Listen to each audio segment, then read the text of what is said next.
Nous sommes le samedi 14 ou le 15 novembre, excusez-moi, parfois je ne suis pas assez précis sur ce point, et ça n'a pas beaucoup d'importance d'ailleurs. C'est une simple estimation, surtout quand on est entre deux jours, le soir, le matin.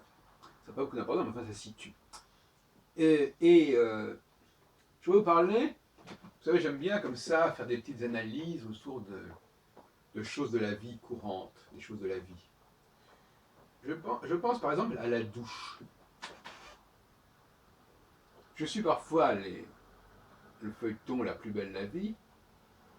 Il y a une petite fille de 13-14 ans qui, à un moment donné, qui a fait une fuite qui dit « Ah, moi, j'ai besoin de me doucher, j'ai besoin de me doucher. » Elle revient chez elle parce qu'elle n'a pas de douche. Bon. Et là, le phénomène de la douche est intéressant parce que quand, se doucher, euh, c'est en question de ne pas se toucher. Euh, je n'ai pas de... Enfin, j'exagère un petit peu, mais quelque part, il y a cela. Quand on n'avait pas de douche, ben, les gens, ils avaient des gants de toilette et ils se frottaient. Hein, ils devaient amener l'eau sur leur corps. Et avec la douche, l'eau arrive directement, qu'on tienne le pommeau de la douche ou qu'elle tombe d'en haut, on le reçoit directement, sans intervention, sans contact direct avec la peau de la main. La main ne touche pas le corps. Un autre exemple que je vis souvent, à côté de la Bibliothèque nationale, il y a les organisations concernant l'eau, et ils ont instauré une espèce de fontaine où les gens vont s'alimenter en eau pétillante. Il y a des gens qui arrivent parfois avec plusieurs bouteilles à remplir comme ça. C'est assez peu civique parce que ça fait attendre les autres.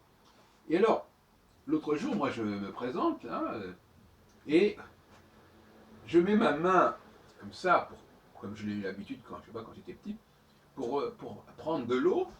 Et les gens disent, mais comment vous n'utilisez pas un verre d'eau, vous n'utilisez pas un gobelet, etc. Alors, c'est toute la question, parce que finalement, moi, l'idée de me servir de ma main pour éviter de me servir d'un gobelet, me paraît extrêmement écologique, d'une certaine manière. Et puis, ça me permet ça fait appel à nos facultés. Eh bien, l'idée d'aller utiliser un objet extérieur, fabriqué en plastique, je ne sais pas quoi, etc., eh bien, pour beaucoup de gens, c'est préférable. Un autre exemple bien connu, tout simplement les couverts à table. Il est malvenu, sauf dans le cas des sandwichs, où là, mais le sandwich justement, c'est du pain, mais on ne touche pas à ce qu'on met entre les morceaux de pain. Donc on touche le pain qui sert un petit peu quelque part du couvert, mais on ne touche pas la viande généralement. Les gens qui mangent des hamburgers, ils ne touchent pas la viande, ils touchent le pain qui touche la viande. Et eh bien, généralement, il est peu apprécié de manger, comme on dit, avec les doigts. C'est pas hygiénique, c'est pas propre, on risque de se tacher, on risque de tacher la nappe, on risque de, je sais pas. Donc, là encore, utilisation d'un objet extérieur, au lieu d'utiliser ses doigts, eh bien, on va utiliser, un couteau, une fourchette, une cuillère, n'importe quoi, des baguettes. Donc là aussi, la main, elle est mise au chômage, comme tout à l'heure. Et puis, on pourrait peut-être trouver d'autres exemples de cette mise à l'écart de la main qu'on remplace par une sorte de prothèse, hein, que ce soit le pommeau de la douche, que ce soit la fourchette, que ce soit tout objet qui va remplacer la main. C'est quand même assez problématique tout ça. Et moi-même d'ailleurs, par exemple, j'utilise pour faire fonctionner mon smartphone un stylum parce que effectivement j'ai du mal à appuyer sur les touches. Bon, on reconnaît que ça c'est un problème. Je ne suis pas très fier de ça. Bon. Mais ça montre bien que ça c'est une espèce de doigt artificiel et je touche mon appareil avec ce doigt artificiel. Bon, mais néanmoins, bon, on se sert encore quand même pas mal de ses mains pour taper sur un clavier, par exemple. Mais ça risque d'être de moins en moins le cas. On peut très bien dicter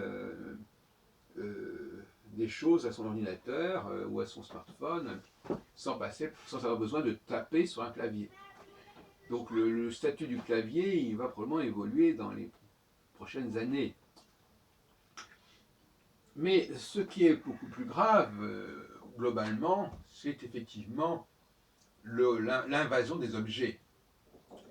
Laissons de côté la question de la main, ce qui est un élément parmi d'autres, les objets qui sont par exemple le texte, le papier. Moi par exemple là je suis en train de vous lire, je ne suis pas en train de lire, je suis en train de vous parler, je ne suis pas en train de lire un texte.